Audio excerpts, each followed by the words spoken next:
All right, hello everyone. I wanted to give you guys a ball and bag guide for this tour. It's tour 11. And if you haven't seen, they have recently just added in a fourth course here. So I don't know if it's here to stay or not, but you're going to see that the course list here is Santa Ventura, City Park, Sunshine Glades, and Parc des Paris. So the City Glade and the Sunshine, or the City Park and the Sunshine Glades is very similar to what you've seen before in Tour 11. However, the big difference is this new Tour 11 now, since the update, has the Master Tees. So all the overall shootouts are completely different, and same with the individual holes. So I have went ahead and made individual hole guides for you guys, so you have all these holes, and I virtually have everything covered now. You can see the wind range here is going to be 10 to 20 miles per hour. There's going to be a needle speed increase of about 60%. It's quite significant. So a very fast needle, and the spin is also going to be hidden, so you really need to know the shootouts and whatnot, and especially the just spins for all the shots. You'll need to pretty much develop your own. That's where my channel will come into play, because I've recently just overhauled and did content for all these holes.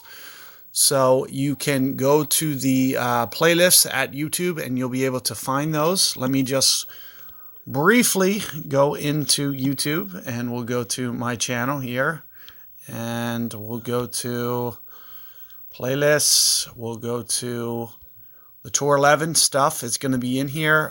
It's going to be, Tour third tee stuff. So you're looking for third tee Paris, third tee. Forget the course list. So let me go back out. Forget the fourth course. I remember Sunshine Glades, and so it is Santa Ventura. Okay. So Santa Ventura is going to be in here. Third tee shootouts, Paris shootouts. Right now I only have 2 of the holes. This will be updated, especially in 2 days. I'm going to put all the new content when we get and do Masters Division. All that stuff is going to go in here as well. For some reason, I just can't get the shootouts. And even though I played 30 holes, I get the same shootout, or I got the old content. So City Park as well. So these are the all brand new content for you guys. New wins and perspectives. Aside from that, you're going to see down here, if you keep scrolling, everything's kind of all over the place right now, because I'm playing all the tours right now. So, everything's just kind of winding up everywhere. If you guys haven't seen Tour 12, there's going to be some of the Tour 12. But here's some of the new Santa Ventura third tee box stuff. And here's the Sunshine Glades of the third tee individual shootouts as well. And here's the City Park stuff, Sunshine Glades, third tee shootout. Wait. Yeah, that's right. So for the individual holes for the Sunshine Glades, seems to be one's missing. So it looks like I might be missing hole 4, par 5, but I'll do what I can to get that in there for you guys so you can see that one as well. So I'll make sure that that's in here in just a few minutes, and you should be good to go with that. So good luck with the new setup, and be sure to check out my playlists, as they're now sorted by course, so you can just kind of scroll through, find the playlist, find the tee box, and you'll be good to go. Aside from that, I just want to go over clubs with you guys, and also balls. So for the most part, pretty much just stick with Kingmakers. Now hopefully you guys do have some Royal dead balls, something like that, just in case you need that little bit of extra boost. I hope, ideally, that you guys are playing with a POC 5, or even better, a POC 6, a POC 7. You will find that to be the best driver for this tour, without question. It's not even close.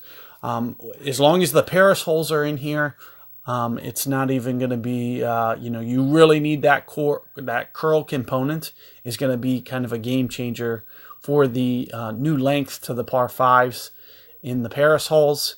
That curl component is going to help you cover every wind scenario and give you that extra edge. So you'll just need, a POC 4 minimum, and a POC 4 with royal balls, for example, would be a good combo. You could sneak away, on certain winds with a POC 4, and not to mention, you don't know what your opponent has. So if they're not going, a POC 7 royal ball, you might, and into a straight headwind on a long par 5, you guys both might not get to the par 5 anyway. It's going to be kind of a coin flip.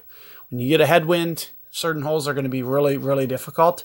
So getting that eagle could be, what basically elevates you to win the hole outright. So it's going to be coming down to getting to the shootouts. And then once you get to the shootouts, you can just go ahead, take care of business, and make sure that, you're able to get through using that, tournament knowledge that you have and shootout knowledge. So that's what I recommend for drivers. Pretty much those are the only two drivers you even want to be thinking about. In terms of a wood, of course, if you have Cat 7, that's going to be your number one wood of choice. As a second fallback wood, the only thing I can even think of for this tour, well, no, it's pretty split. There is going to be some shootouts where Guardian will be a very, the best option. It's going to be kind of a split, but I would say it's at least 70-30. So in terms of when looking at all the shootouts here, there's how many? Is it 10?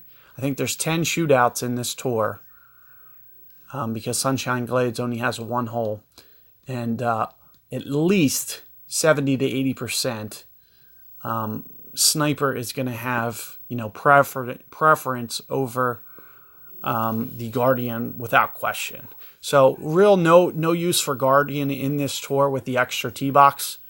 That kind of helps take care, because the certain holes that you used to have trouble with, they kind of turn into driver holes for the shootouts, which basically, nulls the point of using Guardian with the extra tee box. So there's really no Sniper Guardian debate anymore. For this tour, you're going to want to go to Sniper, unless you have Hammerhead 7. So in order of my preference as to what I use, you're going to see me use Sniper. And the biggest reason is because just not enough guys have Hammerhead 7 yet.